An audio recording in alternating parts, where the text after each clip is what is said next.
অনেক দিন পরে আজকে ম্যাগি ট্রাই করলাম। কেন বললাম অনেক দিন সেটা তোমাদের পরের ভ্লগে বলছি।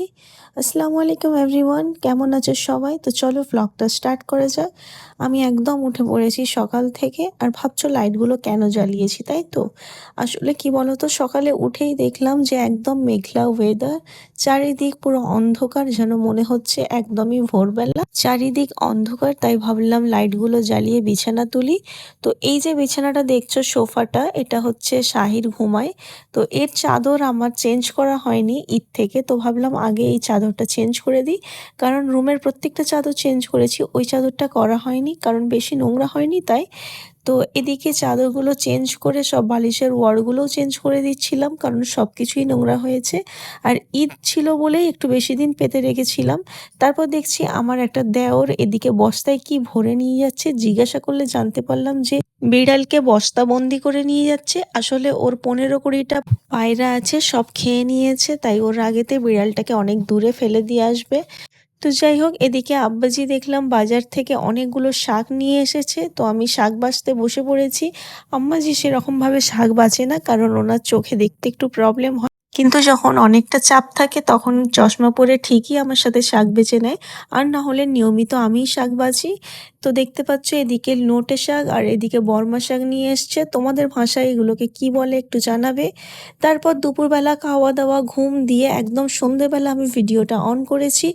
এক গুচ্ছ কাপড় নিয়ে বসে পড়েছি, কারণ ঈদ থেকে কাপড় খালি ধোয়া হচ্ছে, এখনো গোছানো হয় না। তো ভাবলাম আজকে সব কাপড় গুছিয়েই ছাড়বে। তোমাদেরও কি সেম অবস্থা আমার মতো? যদি হয় আমাকে কমেন্ট করে জানাবে, তাহলে অন্তত এটা ভেবে শান্তি হবে যে আমার মতো তোমাদেরও এক অবস্থা, অনেক কাপড় জড়ো হয়ে আছে। তো অনেকদিন আমি আমার নাম নেওয়ার ট্রেনটা বন্ধ রেখেছিলাম, তো ভাবলাম এবারে চালু করা যাক। তো যার কমেন্ট আমার ইউটিউবে, আমার ভিডিও আসতে দেরি হয় কিন্তু কমেন্ট আসতে দেরি হয় না, সে হচ্ছে Jyoti Khatun. Thank you so much Jyoti. Hello Hafsa, কেমন আছো বলো তো? Hi, it's me Maimuna. আমি তোমাদের সবার কমেন্টস পড়ি, আমার খুব ভালো লাগে, আর thank you so much. Hello Ansura Khatun, কেমন আছো? হাই সারিকা বাগানি, কেমন আছো বলো? Hey, it's Rozina Khan, how are you? এদিকে দেখো, খুব জোরে ঝড় এসেছে, হয়তো বৃষ্টি আসবে। তো যাই হোক, এরকম ওয়েদার খুব ভালো লাগে। আর তোমরা যারা এখনো চাইছো তোমাদের নাম নেওয়া হয়নি কিন্তু নামটা নেওয়া হোক, তোমরা জলদি জলদি আমাকে কমেন্ট করবে, তোমাদের নামগুলো পরের ভিডিওতে নেব। আর এই যে দেখো, আমাদের ম্যাগি পার্টি স্টার্ট হয়ে গিয়েছে। আসলে অনেক দিন খাওয়া হয়নি, এই কারণেই তো ম্যাগি খেতে গিয়ে দেখি ম্যাগিতে কেমন একটা দুর্গন্ধ বেরোচ্ছে, তো সেই থেকে আমি ম্যাগি খাওয়া ছেড়ে দিয়েছিলাম, আবার স্টার্ট করেছি। তোমরা কে কে ম্যাগি খেতে ভালোবাসো আমাকে কমেন্ট করে জানাবে। আমি তো ভীষণভাবে ভালোবাসি, কিন্তু ওই গন্ধের কারণে ছেড়ে দিয়েছিলাম। তো আমার হাজবেন্ড দেখলাম কালকে কিনে এনেছে, কিনে উনি নিজেই তৈরি করেছে। তো ভাবলাম চলো একটু খেয়ে নেওয়া যাক।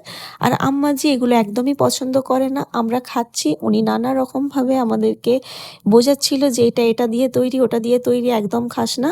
কিন্তু আমাদের তো খাওয়া ছাড়বো না, মনে হচ্ছিল তো আরো এক প্লেট থাকলে খেয়ে নিতাম, কিন্তু এইসব জিনিস বেশি খেলে একদমই ভালো না। আর এদিকে দেখো আমাদের পাশে কে খাচ্ছে, একদম চেটে মুচে খাচ্ছে।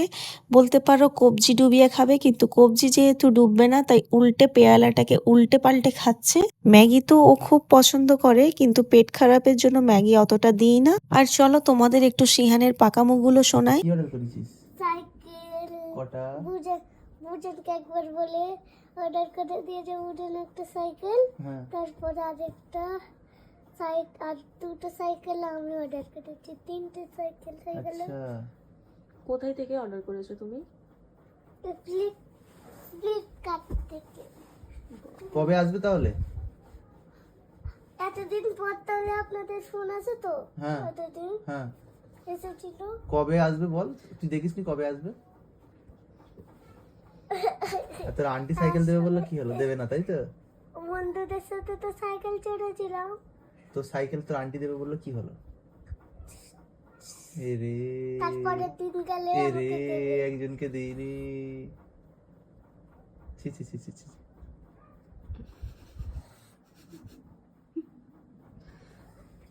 এরে আন্টি দিইনি।